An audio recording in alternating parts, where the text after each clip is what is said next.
It all starts with a warning that says no minors allowed past this point. Soon we realize we're inside the hangout spot of the Jimmies, a group of teens who blindly follow their leader Jimmy Crystal. The Jimmies corner a small kid named Spike. They insult him, laugh at him, humiliate him, and tear into him, calling him names and putting him through cruel bullying. But then a strong voice shuts them up. It's the group's leader, Jimmy Crystal, reminding them that what's about to happen isn't a game. It's a fight to the death with no mercy and no compassion. Then Jimmy Crystal starts praying to his father, who he calls the Dark Lord, Satan himself. In a serious voice, he asks him to look at the boy and decide if he's worthy of proving his value. All the Jimmies bow their heads in respect, honoring the Dark Lord, also known as Old Nick, who they believe is Jimmy Crystal's father and the living form of the devil. So little Spike is forced to face one of the Jimmies. The guy, being bigger and stronger, beats him brutally and seriously hurts him. Then laughing at him, he says it was all just a game, mocking him as he walks away.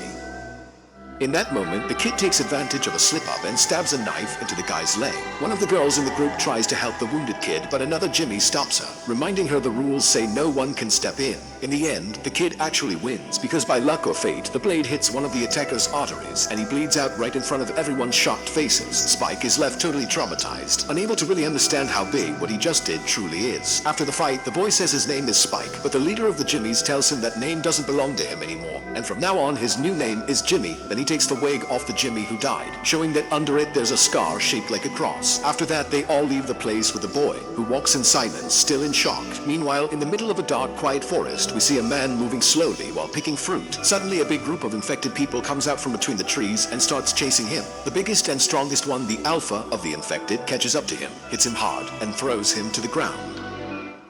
Then he grabs him by the head and with brutal strength kills him and celebrates with the others like it was some kind of glorious victory. Meanwhile, we see Dr. Ian Kelson take a pregnant woman who was infected out of the shelter and carry her body far away from the place. At the same time, Samson, the infected one we saw hunting earlier, feeds on what's left of his victim. And in the middle of that savage moment, he hears Dr. Ian's voice softly singing while he carries the woman's body. Curious, Samson starts following him from a distance, watching him slowly and carefully. The doctor notices he's there and gets ready to be attacked, but instead of running, he uses a special device that injects morphine into the infected man to leave him helpless. Then he starts talking to him and tells him his name is Samson. He explains he called him that because of his huge size, his insane strength, and his hair, and because he saw him become the new alpha when he went to the forest to hunt. Dr. Kelson adds that Samson owes him one for making him feel good with that substance, but right after that he laughs and says he's just joking, that in reality he doesn't owe him anything.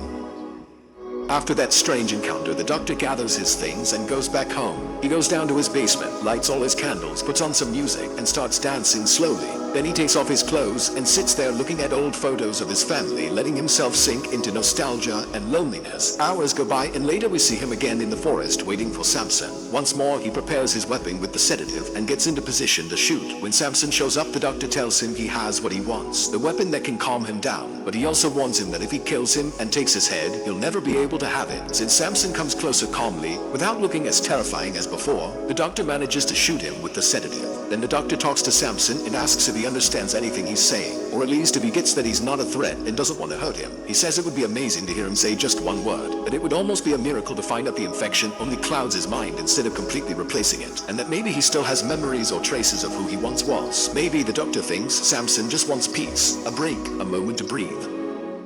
The doctor also says there's nothing wrong with having peace or taking a moment to rest. Trusting that idea, he injects himself with a sedative and falls asleep next to Samson. Hours pass, and when the doctor wakes up, he's shocked to see he's still alive and unharmed. But Samson is gone. Happy, Dr. Ian Kelson goes back to his basement to make more sedatives. While he's working, Samson shows up carrying deer heads as an offering. From that moment on, Samson starts visiting him often to get his sedatives. They sit together, spend time, dance, and even let the rain fall on them. Samson, amazed, feels the drops hit his hands and moves them in wonder, and that fills Dr. Kelson with joy. Elsewhere, we're shown a tree covered in skulls like a dark monument. Later in the forest, 3 people decide to explore the area and split up to move faster. While picking fruit from the trees, they spot an infected nearby and hide, but the oldest one, named Yonu, isn't scared. He says that if they're seen, he'll shout to distract them so the others can run. The others take off and Yonu stays behind to face it, but the infected hear him, rush toward him, and he is killed.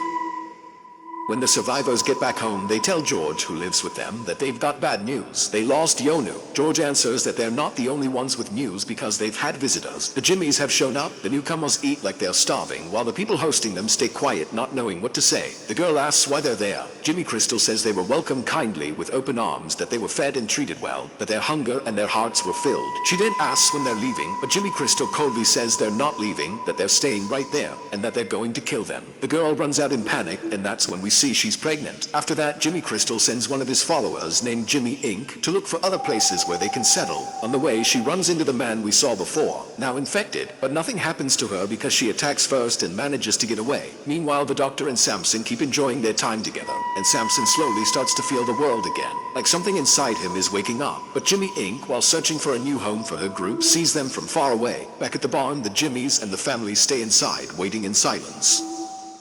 Jimmy Crystal starts telling his story. He says Old Nick saw that humanity had failed and that there was no salvation left. So Old Nick released the demons, the infected, and God did nothing because he was invisible. That's how the world of men became Old Nick's land, and his kingdom turned into hell. Then Old Nick spoke to his favorite son, whose name was Jimmy Crystal, and told him he would be his right hand, and that he would have 7 fingers, and each finger would be a claw. That's why only he would be his heir, and those 7 fingers would hold up his crown. Jimmy Crystal then presents himself as Old Nick's favorite son, and says they travel across the land looking for souls for their father, giving charity to people. Finally, he reveals that his 7 fingers are the Jimmies. Then Jimmy Crystal steps forward and announces with a twisted smile that the act of charity will be the taking of the shirts. His words fall like a sentence. Right away, they start going after them without mercy, while people scream and stare in terror. The boy can't handle what he's seeing. His stomach turns, he runs out and throws up in the hallway, shaking. Right at that moment, Jimmy Inc. shows up. She has just come back from looking for a new place for the group.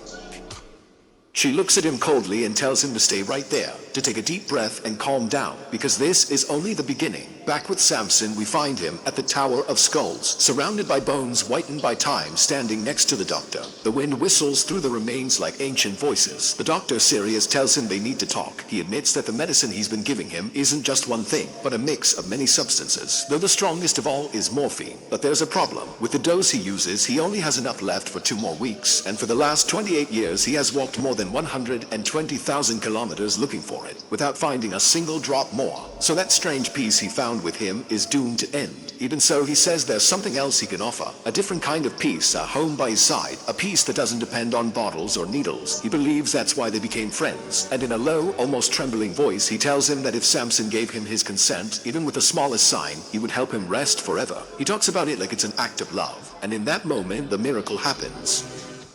Samson slowly opens his mouth like he's remembering how to speak and says just one word, "Moo." The Doctor freezes, his eyes filling with tears. That one word is worth more than all his years of searching. Meanwhile, Jimmy Crystal gathers his people and points at Tom, the guy who had gone into the forest with a pregnant girl. He says he needs strong fingers, worthy of holding Old Nick's crown. He orders Tom to choose one of the Jimmies to fight. If he wins, he takes that spot and will also be called Jimmy. If he loses, he'll receive charity, and if he refuses, he'll also get charity. Tom accepts, knowing there's no way out, and chooses Jimmy Ma. Jimmy Crystal raises his arms and prays again in the name of his dark father. The fight begins, but Tom has no strength left. His punches are slow, weak. Jimmy Ma hits him without mercy, knocks him down, humiliates him. When he's about to finish him, he stops, gives a cruel smile, and asks Jimmy Crystal for permission to go even further. Right then, as Shadow jumps from behind, it's the pregnant girl who saw everything. With a scream full of rage and despair, she throws herself at Jimmy Ma and kills him, stopping the horror, even though she knows that by doing this, she has just signed her own fate. But they see her, and now everyone goes after her. Chaos breaks loose. Tom, still hurt and barely standing, drags himself to a gas tank and, with the last bit of strength he has, lights it. The fire explosion wraps around several of the Jimmies. Screams fill the air. Like that, Tom wounds Jimmy Crystal's fingers, his most loyal followers, marking them with fire and pain. Spike and Jimmy Inc. were outside when they hear the screams. They run to see what's happening and find the Jimmies on fire, running around like burning shadows. One of them falls to the ground and dies, taken by the flames. Meanwhile, the pregnant girl manages to escape. The kid sees her running, and then the leader orders him to go after her. Spike runs and catches up to her. He begs her to take him with her, says he doesn't want to stay in that cursed place, but she, terrified, hits him to push him away, and keeps running without looking back. Spike stays there, watching her disappear between the trees, then walks back with his head down. Jimmy Crystal explodes with rage when he sees that Spike let the woman get away. His voice booms like thunder as he says he will call on Old Nick to ask about the boy, but Jimmy Inc. steps in.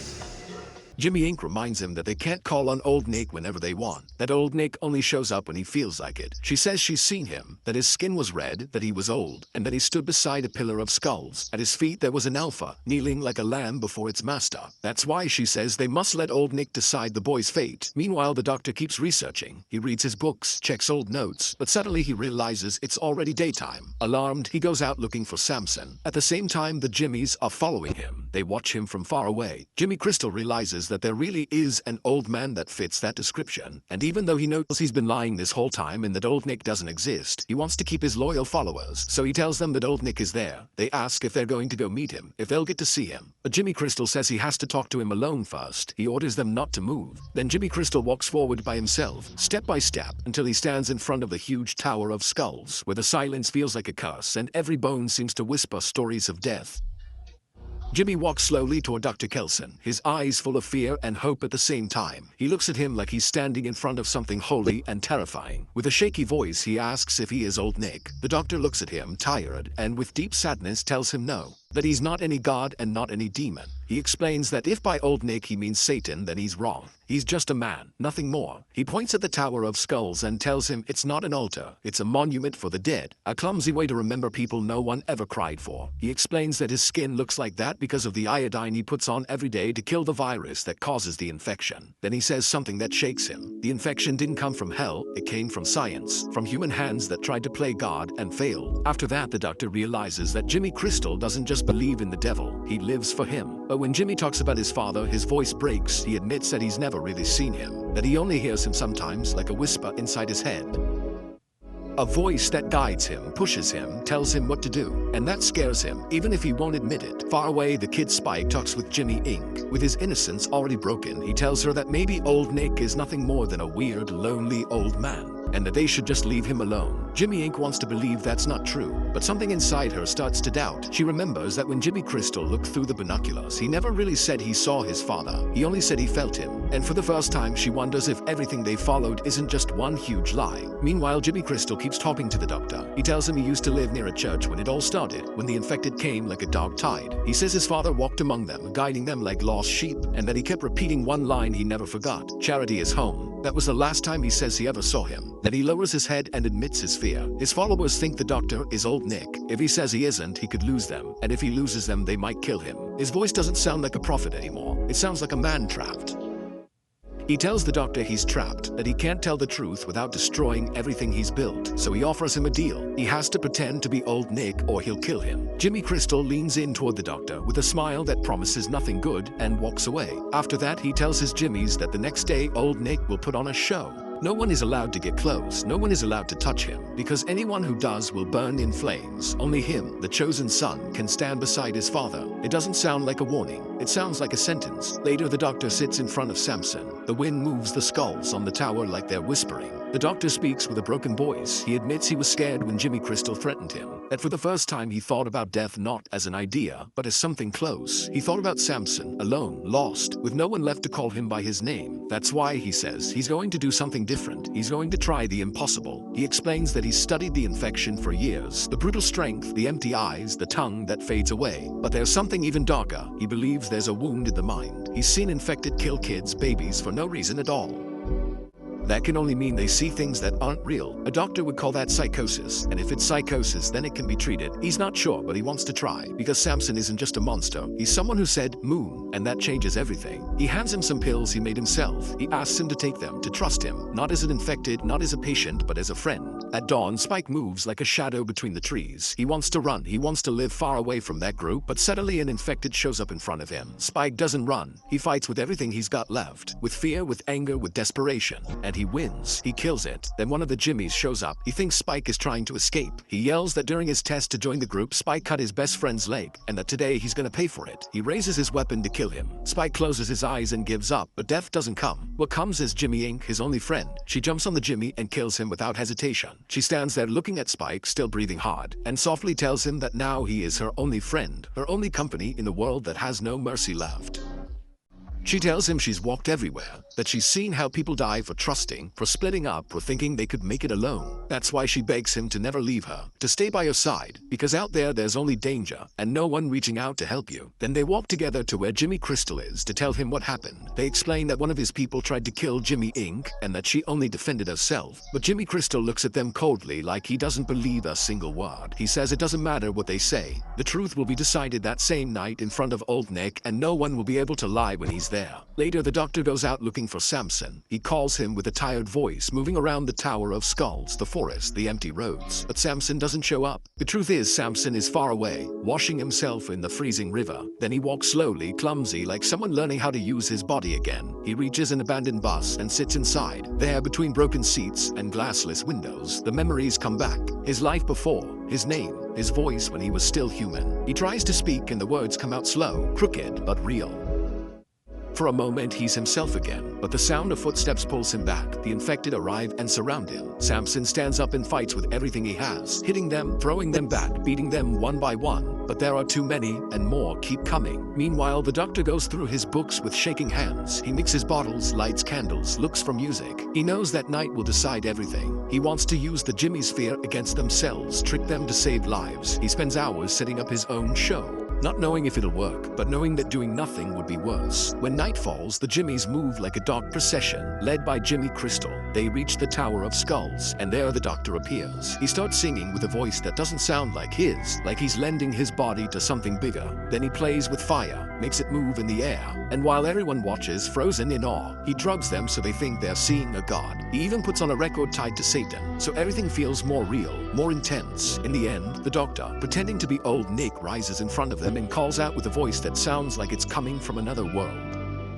He tells them he is the Dark Lord, that he has returned to speak to them, and that his son must have his loyal fingers. The Jimmys, obeying every single word he says. Then he looks at Spike and recognizes him. After that, he announces he has one last request. The fingers must kill Jimmy Crystal, just like they once sacrificed Jesus. He says that will be the act that seals their faith. But Jimmy Crystal isn't stupid. He watches him, listens to him, and suddenly he smiles. He understands it's all fake. He steps forward, shouts that this man is no god, that it's all a lie, and before anyone can stop him, he stabs the doctor. Blood hits the ground and the silence breaks. The Jimmys hesitate, looking at each other. Then everything explodes. Some rebel, some scream, some attack. In the middle of the chaos, Jimmy Inc. makes a choice. She goes after the other Jimmys one by one. All of them except Spike. With her eyes full of tears and rage, she walks up to the wounded doctor and tells him she'll do one last thing for him, that she'll carry out his final order. Then she walks toward Jimmy Crystal and kills him, ending the man who led them down a road of blood and lies.